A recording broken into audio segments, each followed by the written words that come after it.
Good morning, and thank you very much for the invitation to participate in this important conference and for the opportunity to make this presentation, which, as you know, was pre-recorded a few weeks ago. I thought I might start with a few brief words of introduction to my background, which was mainly in research and development and in business.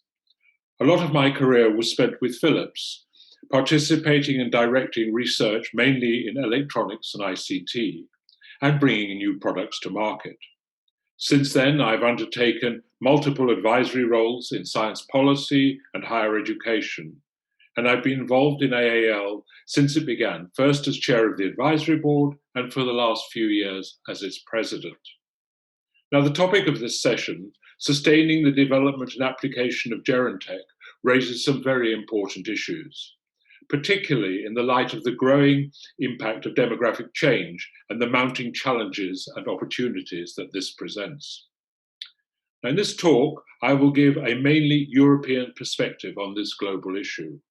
I'll speak firstly about the role that AAL is playing in the development of products and services based on digital technology for the well-being of older people.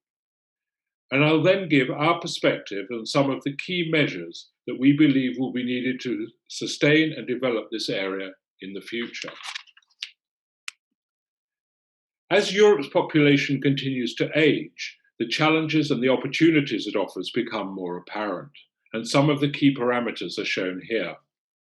The rising number of older people is putting a strain on existing employment and welfare structures, and further improvements to quality of life and provision of care will add to the challenge.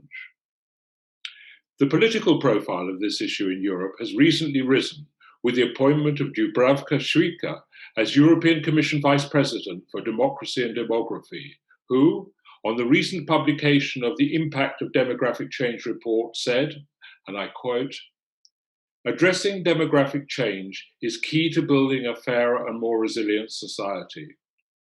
I work with all my colleague commissioners to ensure that our policies take account of the implications and impact of demographic change." And talking of the report itself, she said, "The report relies on hard evidence and comparable data at EU and regional level. It brings out the major impacts of demographic change, such as on economic growth, labour markets, health and long-term care needs, and public finances." Alongside the challenges she refers to, it's clear that in our increasingly connected digital world, there are real possibilities to create new products and services, and employment opportunities that can help to address these challenges and change people's lives for the better. And of course, the establishment of a thriving market for these products and services would help to strengthen Europe's economic base. The Active and Assisted Living Programme, AAL, has been at the very heart of this endeavour since 2008, developing and adapting digital products and services that address the challenges we all face as we grow older. AAL is a unique public-public partnership of national funding agencies with financial support from the European Commission's Horizon 2020 R&D programme. The members of the AAL Association are currently drawn from 18 countries around Europe, plus Canada and Taiwan. The AAL programme, as shown on this slide, has triple objectives. Firstly, to enhance older adults' quality of life through innovative digital technology-based solutions. Secondly, to support long-term sustainability of health and care systems. And thirdly, to strengthen the industrial base in Europe for an emerging age tech sector. Now, this slide illustrates the broad spectrum of domains in which AAL has worked on the development of these new products and services. They span the range from assisted to active living and from quality care to healthy aging. In areas of assisted living where need is the main driver, there are domains such as health and care, living and building, mobility and transport, safety and security. In areas of active living, where desires of the older people are perhaps more dominant, we have domains such as work and training, vitality and abilities, leisure and culture, information and communication.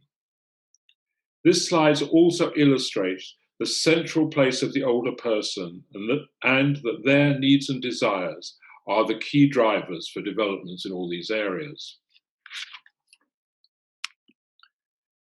Furthermore, as shown here, the AAL program's activities must and do take account of the multitude of actors present in the area of active and healthy aging.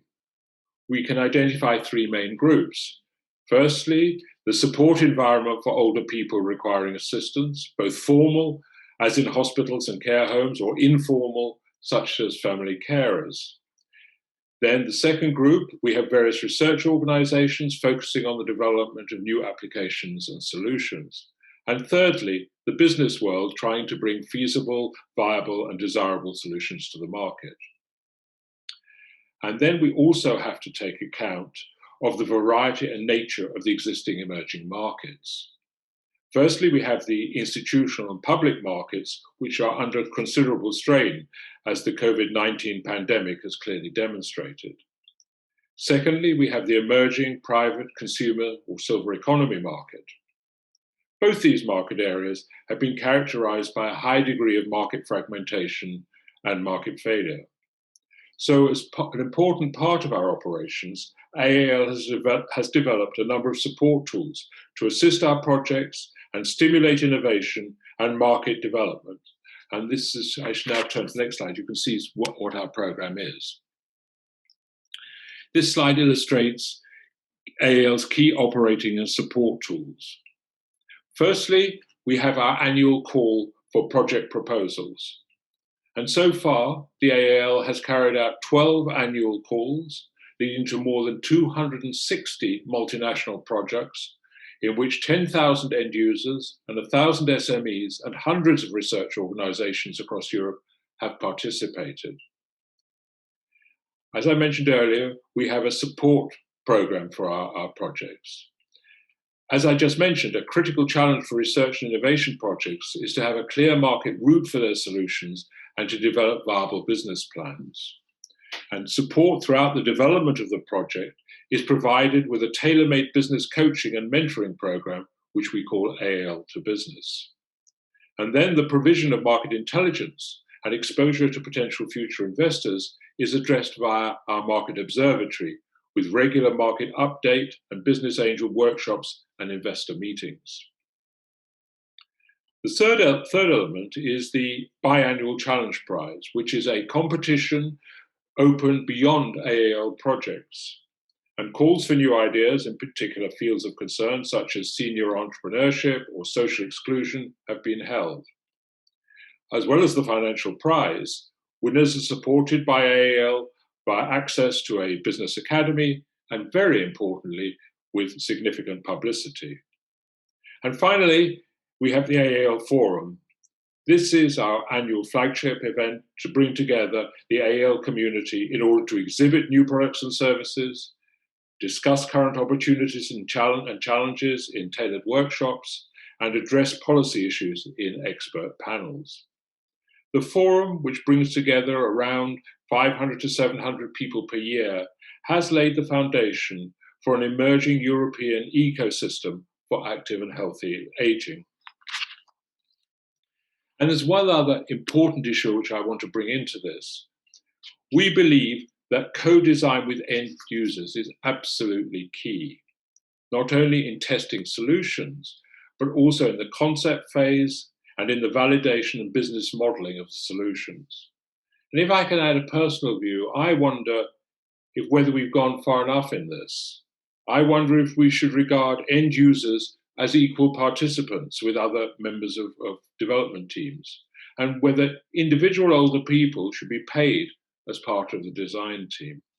Well, we'll see what happens about that. Well, I've talked so much about the input. Now we should turn to the impact. In line with AAL's triple objectives shown on the right, we are carrying out annual impact assessments to measure progress towards these overarching goals. And if we take each of these goals in turn, in terms of quality of life, the latest assessment highlighted a number of AAL solutions available on the market today, and the topics are in those yellow circles towards the top of the slide you can see. And of those aiming to keep older adults socially connected and those aiming to ensure older adults' safety and security while living at home are clearly of great importance during the current crisis. And I want to say a little bit more about that later. The assessment also noted that proactive end-user involvement throughout the life of the project is helping to bring solutions to market that address the needs of users. In the second area of health and care systems, improvements in support for formal carers, early detection of risk, and cost efficiency were highlighted. And in the third area, in terms of contribution to the development of a European age tech sector, the assessment noted that of the first 150 completed AAL projects between 2008 and 2015, 25 were introduced into various European markets. This corresponds to a success ratio of 1 out of 8 projects achieving market entry, which I think for innovation projects, certainly in my experience, is not bad. And very importantly, as shown in this slide, the AAL solutions and components were brought to market in 13 different countries across Europe, demonstrating that the pan-European nature of the program is much more than just a question of participation. As I said earlier, I want to talk about response to the COVID-19 pandemic. Of course, this conference is very timely, being in the midst of dealing with the effects of the pandemic.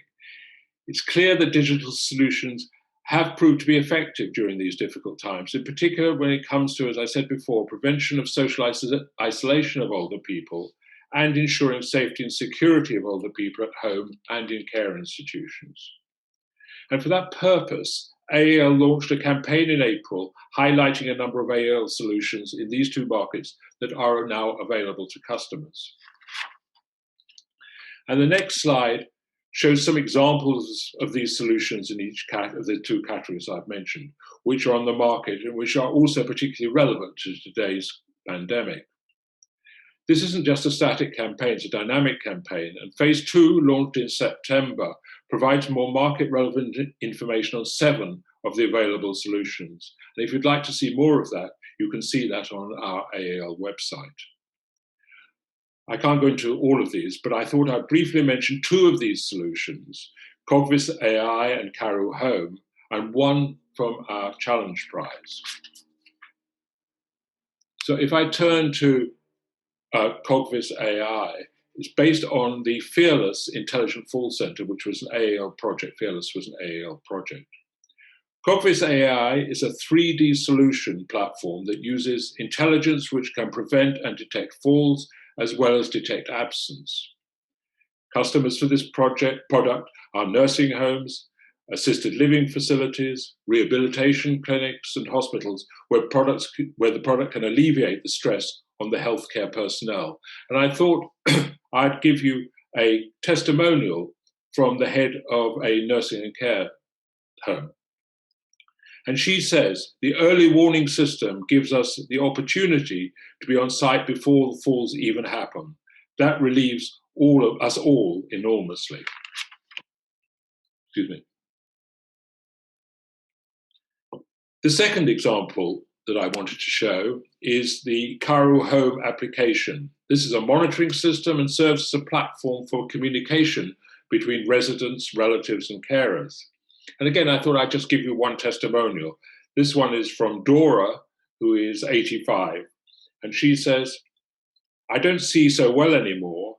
I don't write WhatsApp or SMS. Thanks to the voice messages via Cairo, I can now hear more from my grandchildren and great-grandchildren again. And that brings life into the house.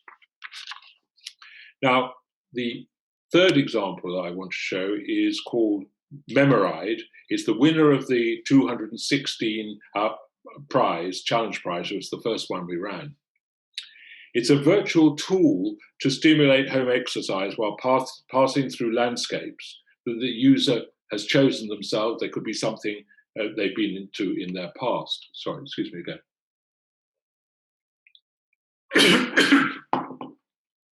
I had the great pleasure to see this at our forum in 2016 and to present the prize. I really thought it was really excellent product. It's not a classic AAL product, as I said, but winning the prize has helped significantly in the market. By the end, they won the prize in 2016. By the end of 2018, it had users in 11 countries. Now, as I said at the start of my talk, I'd like to conclude with some thoughts about the future. As we all know, demographic change, aging societies, and the pursuit of active and healthy aging are global issues. And it's clear that the international cooperation will be key in order to achieve WHO's goals of a healthy aging decade between 2020 and 2030. And this public-public partnerships assets, the AAL's public partnership assets, are much more than just providing evidence and market-ready solutions. Above all, they relate to linking up actors at regional, national, European, and international level, transcending geographic and sectoral boundaries to create joint awareness and stimulate joint learning. They also relate to the development of new avenues for more collective funding and a fair and balanced governance between countries. We see all these elements as prerequisites for the creativity, innovation, and deployment required for success in the future development of active and healthy aging. So, finally, what will this decade require from us in order to be able to lead meaningful and healthy lives as we grow older? Firstly, with the baby boomers taking retirement, the whole narrative on aging is changing. We can ask whether this is the healthiest, wealthiest, and most active older generation of all time. But what is clear is that age can be a world of opportunity and contribution and not just dependency and need. In this decade, I think we will see a changing discourse in Europe, influencing the social, political, and economic role of older people. Secondly, unused innovation is worth little. If we're to succeed, what we need is deployment and sustainability of innovative products and services which address both getting older and the evolution of outdated health and social care systems. We think that local and regional ecosystems will be the key driver for socioeconomic innovation in order to integrate these new technologies into our social market economies and liberal democracies. We think that these two elements will be key if we are to make best use of the exciting new digital technologies in supporting the process towards dignified, self-determined, and autonomous old age. So, we see aging well in a digital world is the AAL program's focus for this new decade. Thank you very much for your attention.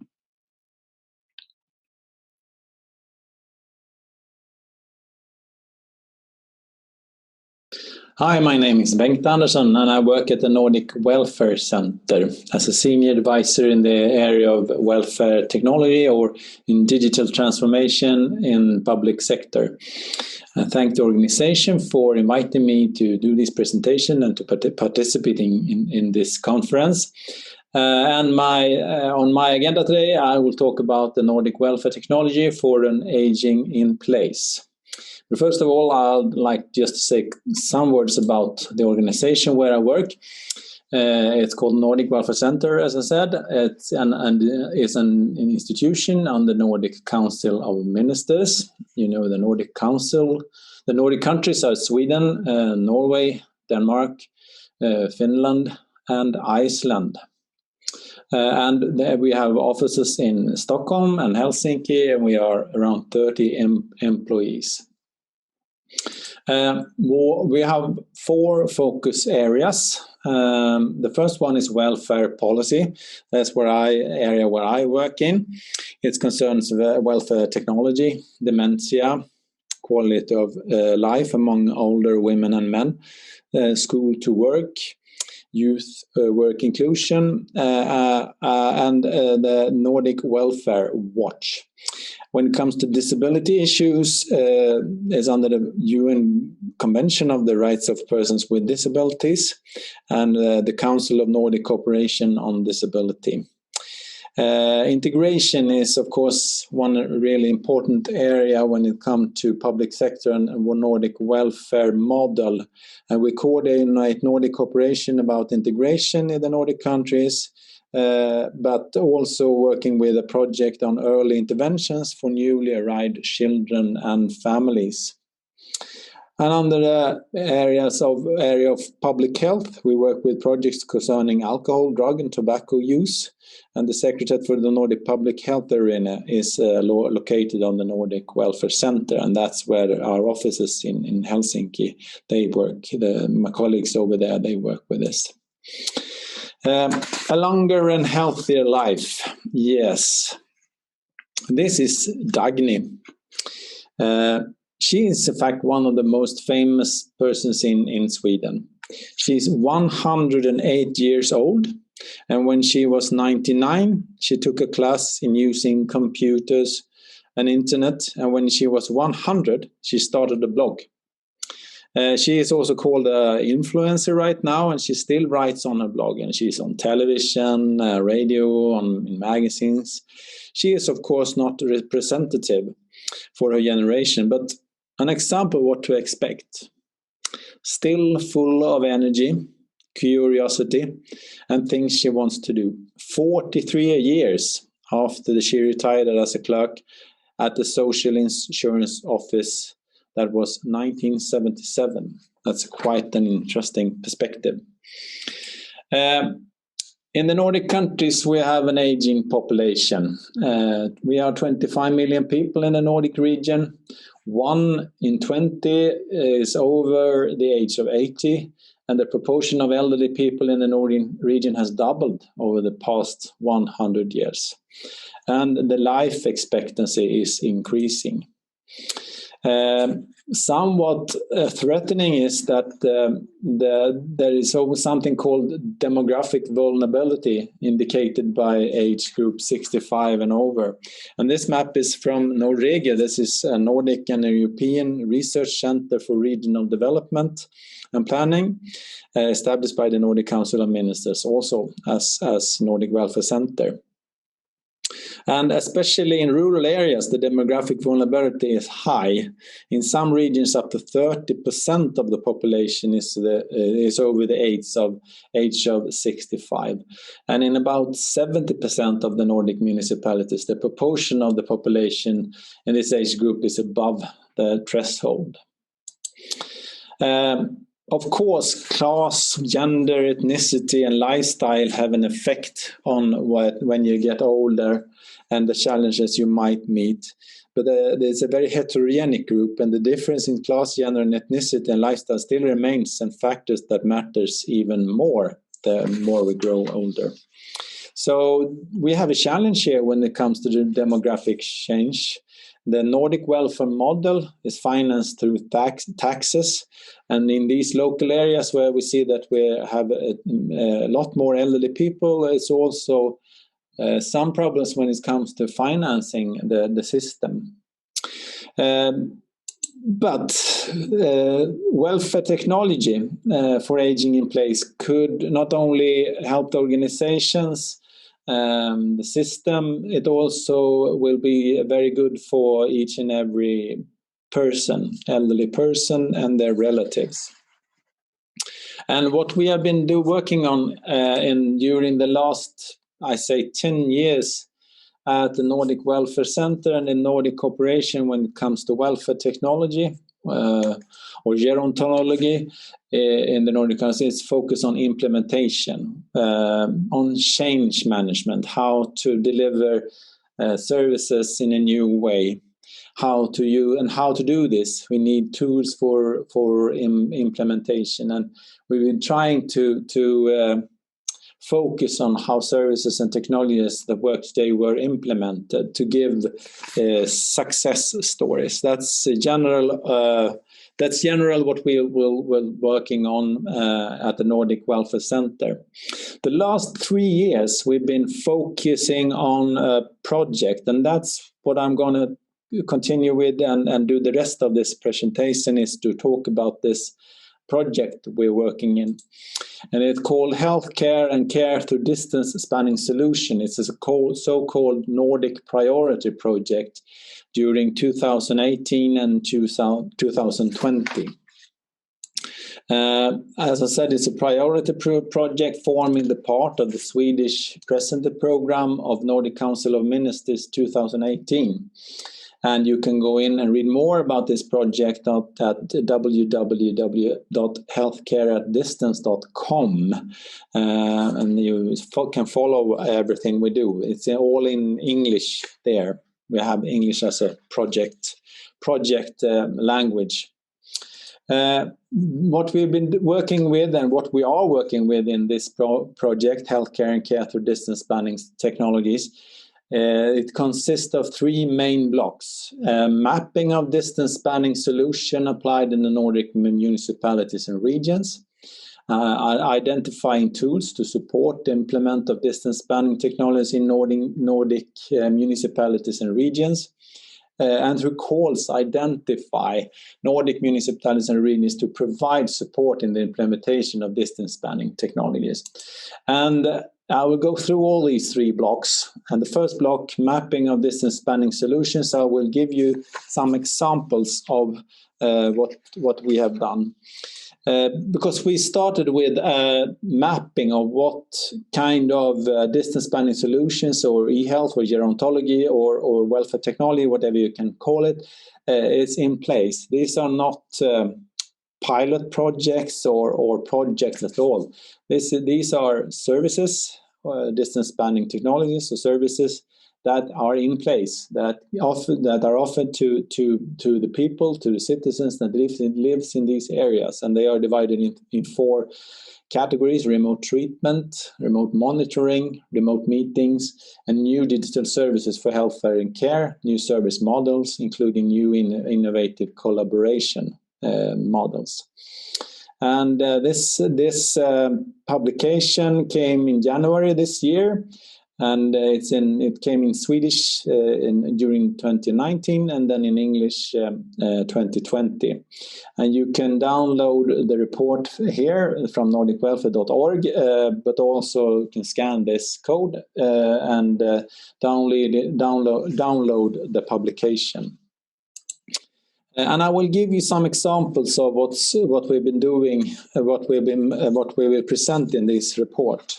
And the first one is something that has been used for several years in several of our Nordic countries.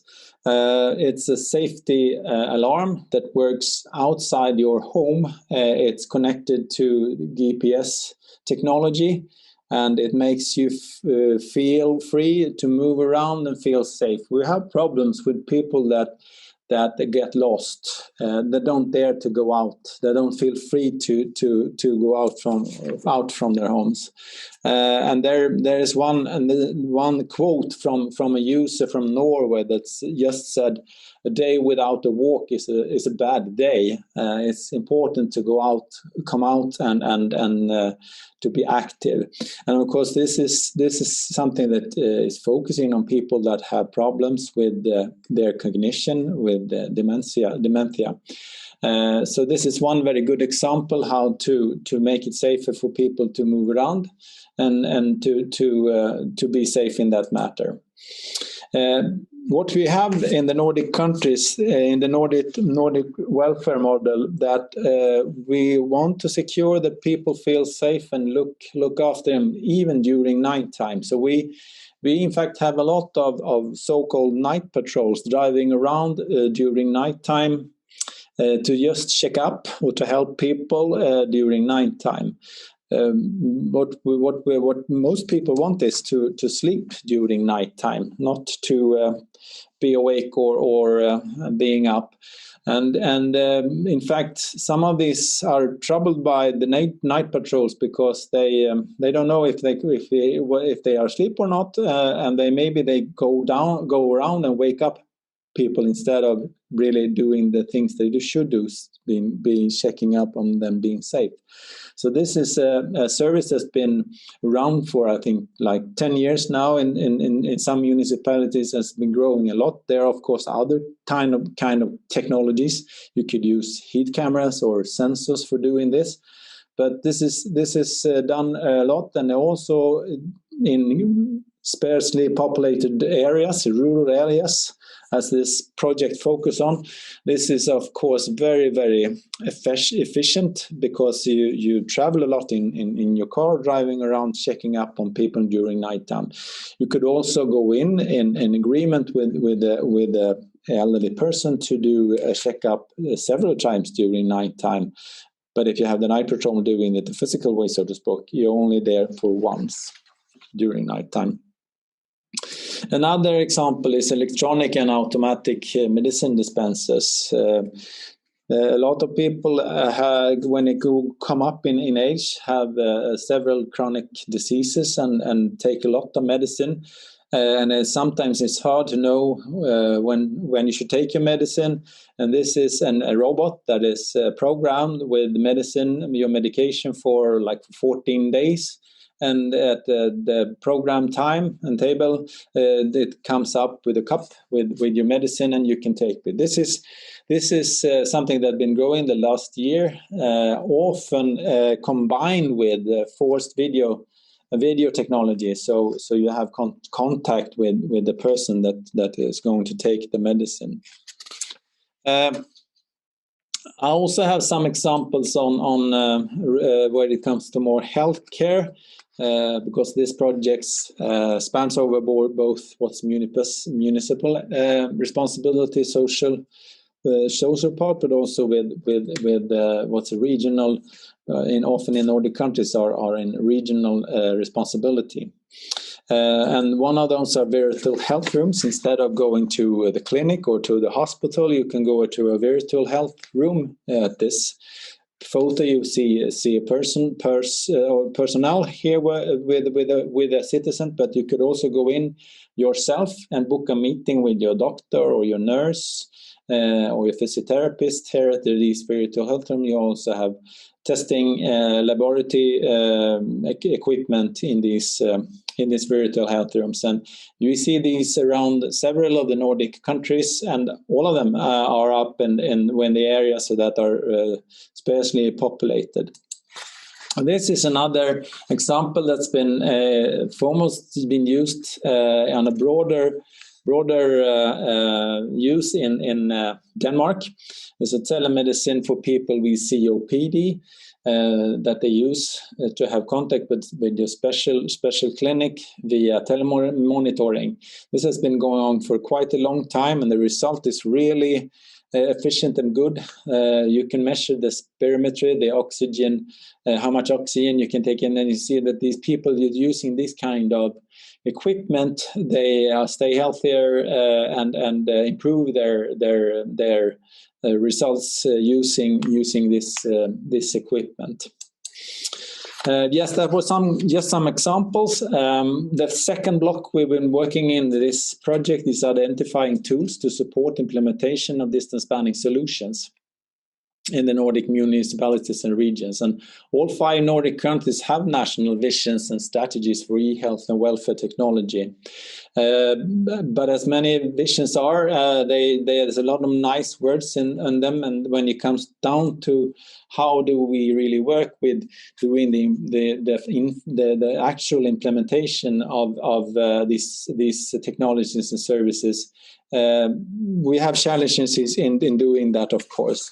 The summary is that all 5 countries has visions and strategies, as I said, but the lack of detailed strategies and implementation tools for distance spanning solutions in the healthcare area.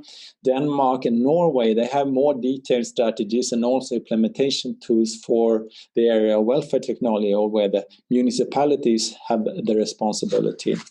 And what we have identified in this project is that the national tool from Norway, called Roadmap for Service Innovation, as the most advanced and well documented, and also used roadmap for working in this area. It's developed by the Norwegian Association of Local and Regional Authorities, and it consists of 6 phases: anchoring, insight, service development, pilot, transition to operation, and new practice. And again, you can we have translated this to English, so the publication is called Roadmap for Service Innovation, and you can download that. Same as with the other report, you can download this from healthcaredistance.com. The final block we've been working with is through calls to identify Nordic municipalities and regions to provide support in the implementation of distance spanning solutions. And what we can conclude of that is that we have 52 municipalities and 8 healthcare regions that are supported.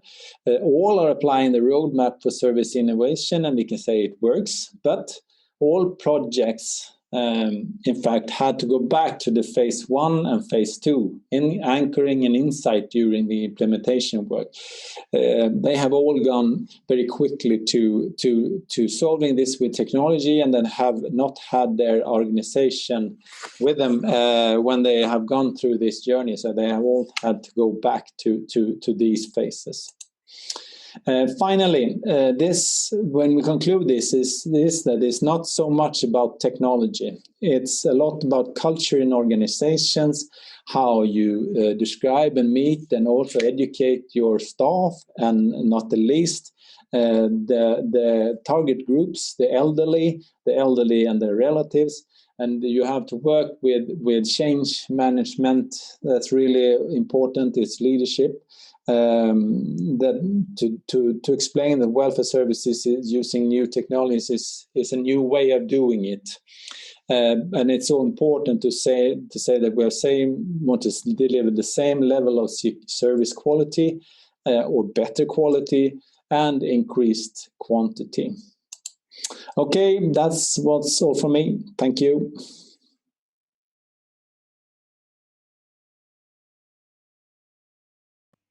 Welcome, everybody. I'm Enkel Manap. I'm an expert in e-health at Vilans, National Expertise Center on Long-Term Care. I also have a visiting position at Eindhoven University of Technology. It's an honor to talk here at the Gerontech and Innovation Expo Summit. And today I'm going to talk about application and development of aging innovations in Europe. Well, Vilans, as said, National Expertise Center on Long-Term Care, and we are there for elderly care and for care for people with disabilities. And we're an independent organization. We have a strong focus on research, on advice, but also on marketing and communication.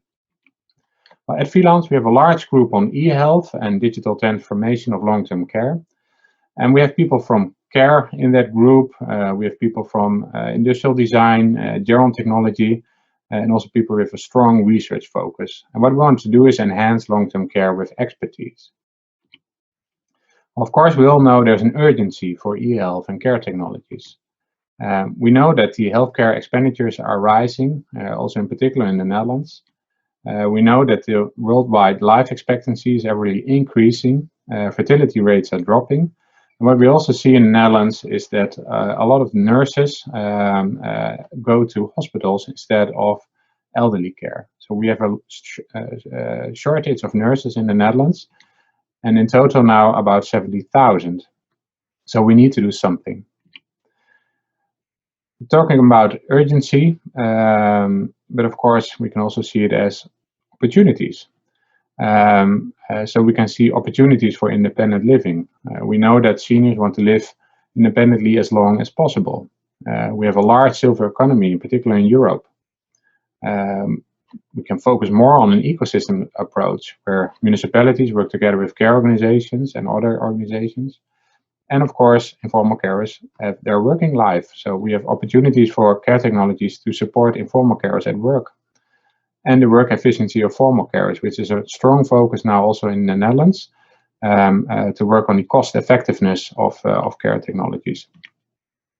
Well, at Vilans, our vision on e-health, what we think is important is that you always co-create with end users. So technology should be an integrated part of the regular care processes. Overall, we want to improve care with the support of technology, and we do that in national projects, but also in European projects.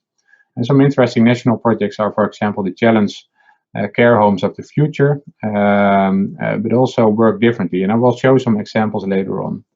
What you can see here on the bottom is that we always work iteratively in co-creation with different end users, so clients, informal carers, and formal carers. Well, the way we work, well, if you look at the top, we always start with needs analysis, iterative design, tryouts, and then we will build up to the bottom to scaling up, validating e-health technologies, creating awareness among different stakeholders.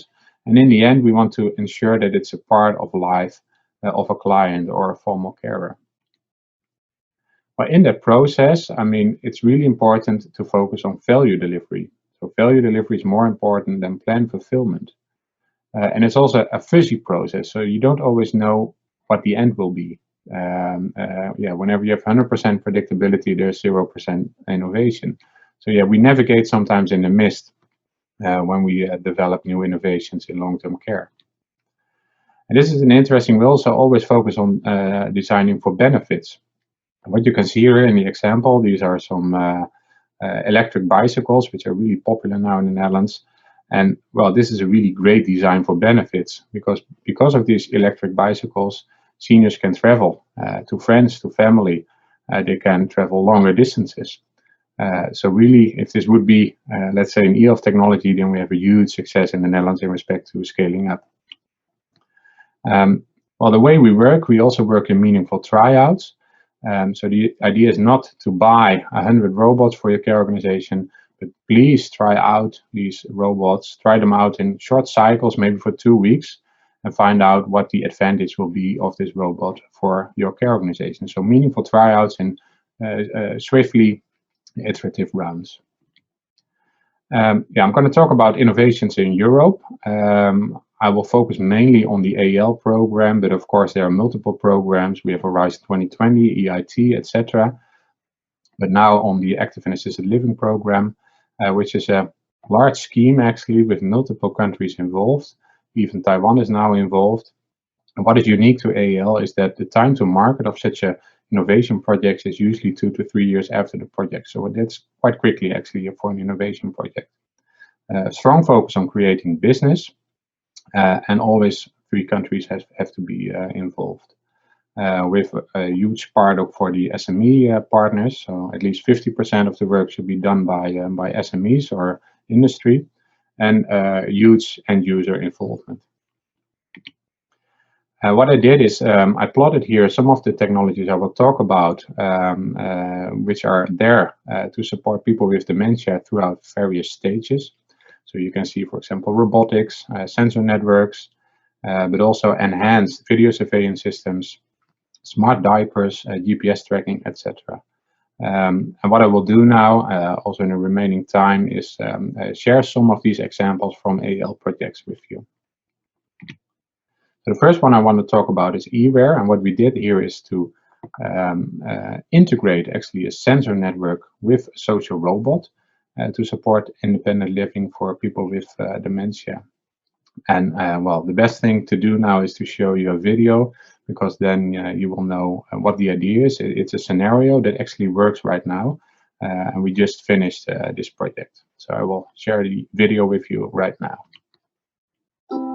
Ronald turned 79 years old last week. He experiences memory problems and sometimes forgets what to do. The Sensara sensors detect that Ronald has been in the living room for quite some time now. It is time for breakfast, so TinyBot Tessa starts to interact with Ronald. Good morning, Ronald. Did you have breakfast yet? Ronald enjoys interacting with the TinyBot.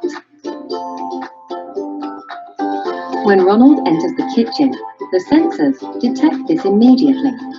When Ronald opens the fridge, the eWare system detects this through the smart placed sensors.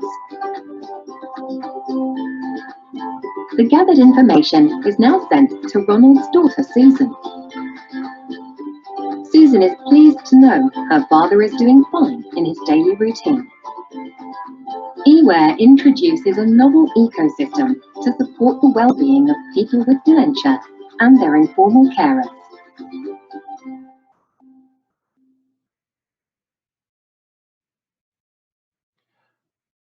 Well, this example clearly showed what the goal of eWare was. So it's really about supporting functionalities and goals of people with dementia at home. Also to reduce stress and demand among the formal and informal carers. And what you can see here, this is actually the interface that can be used by formal and informal carers. So what they can do here is to set the goals for the person at home. So for example, having lunch, going out with your dog, maybe watering the plants, etc. And also set reminders whenever a person didn't do it yet. So, and what is unique about eWare, I think, is that we didn't focus on, let's say, having randomized controlled trials to evaluate and validate the system.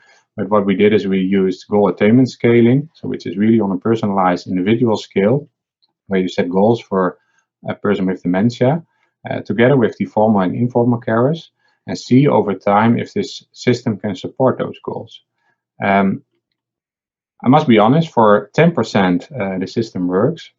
But if you look at the amount of people with dementia in the Netherlands, which are 28,000, which is quite a lot, so 280,000, maybe for 28,000 people this system could work.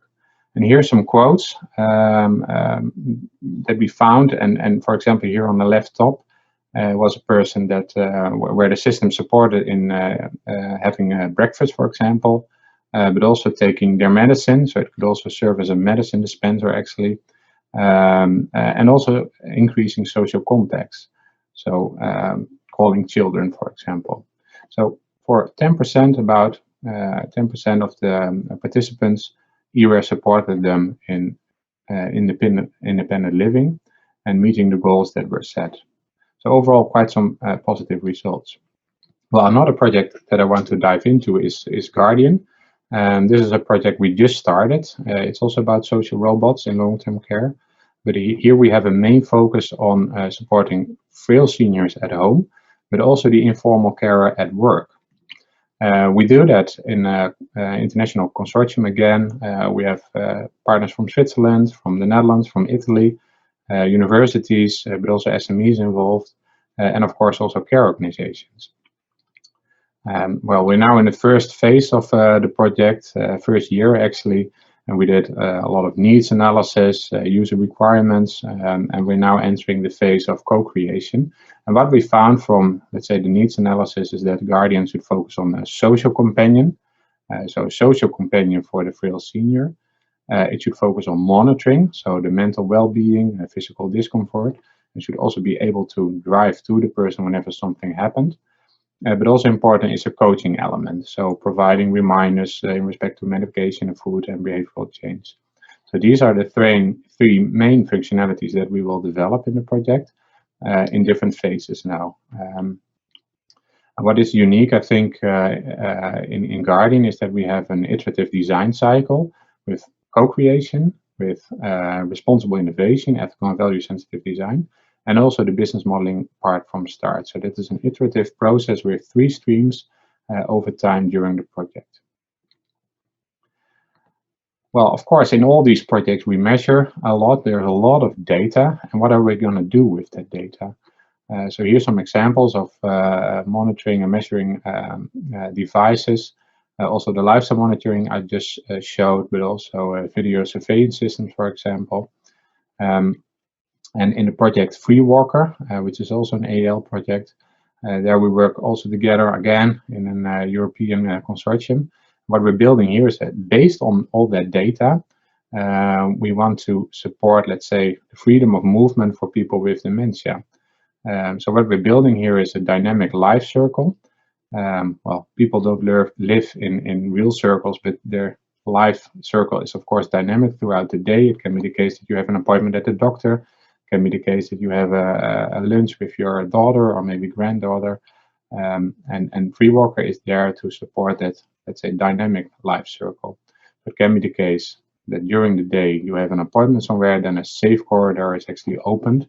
And whenever you leave the safe corridor, a message can be sent first to the person with dementia himself to say, well, you're leaving, let's say, the green zone. And if the person with dementia is not responding, then a message can be sent to the formal and informal carer. But we're now actually in the phase of evaluating the system in situ, and hopefully we will manage due to, of course, all the COVID-19 restrictions. Well, the final project that I want to show is Work Differently. It's a Dutch project that we work on. It's actually a movement now throughout the country. So I think overall now maybe more than 40 care organizations throughout the Netherlands are involved in this Work Differently program. We focus on different technologies. So we have, for example, augmented reality glasses. We have the impact reduction of a fall with an airbag. But what I want to do is to share with you the results of the smart diaper research we did last year.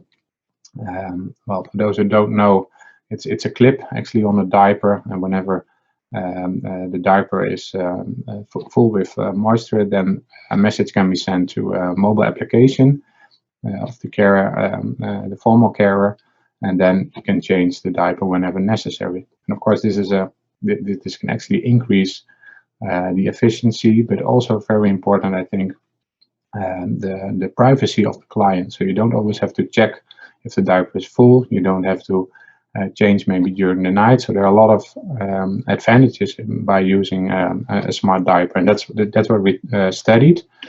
And what we found, we did a first study. Well, is there actually a difference between changing a smart diaper or a normal diaper? Well, we found there isn't, which is a good thing, of course, if you start doing this type of research.